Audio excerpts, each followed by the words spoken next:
Naas dialami Heldiansa, petambak udang di Desa Bumi Pratama Mandira, Kabupaten Oki, tewas sesudah diterkam buaya pas nak memanen udang di tambaknya. Atas kejadian ini warga dibuat resah karena adanya korban jiwa. La ilaha illallah, la ilaha.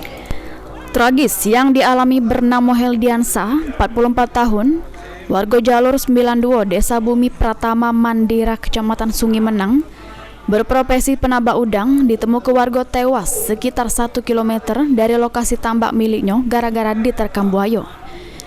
Berdasarkan informasi yang diperoleh dari Camat Sungi Menang Eka Mardia, kejadian berawal pas korban lagi nyiap ke panen petambakan udang miliknya. Pas korban nak nutup saluran elbow di kanal dekat rumah untuk pengeringan proses panen, tiba-tiba korban diterkam dan diseret buaya sejauh 1 km. Kejadian ini bahkan disaksi ke bininya pada jam 5 subuh dan korban ditemukan pada jam 11 dalu. Warga di Sungai Desa Bumi Pratama Mandira merupakan mayoritas sebagai petambak udang merasa terancam karena sungai tersebut dihuni ratusan buaya yang memang habitatnya sejak lama di kawasan tersebut. Perlunya perlindungan terhadap warga setempat.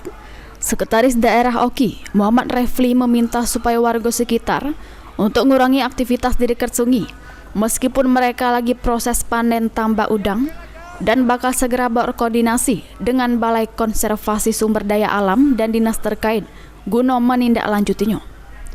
Kami akan ambil langkah-langkah, kami akan melakukan koordinasi dengan yang terkait dalam hal ini kan ada kalau dari kita dari Pemkab ya pasti kita akan juga akan koordinasikan dengan camat ya, dengan kades yang bersangkutan, dengan pihak Polres ya. Penangkaran buaya melakukan koordinasi dengan pihak ini ya, dengan kades. Himbauannya Kak untuk sementara waktu Kak yang hindari dulu, jangan sampai ya bermain di sekitar sungai atau aktivitas di karena sekarang mereka ini lagi sedang panen nggak? panen udang. Jadi kami minta bantuan lah dari pihak kepolisian untuk mengantisipasi itu. Novan Wijaya, PAL TV.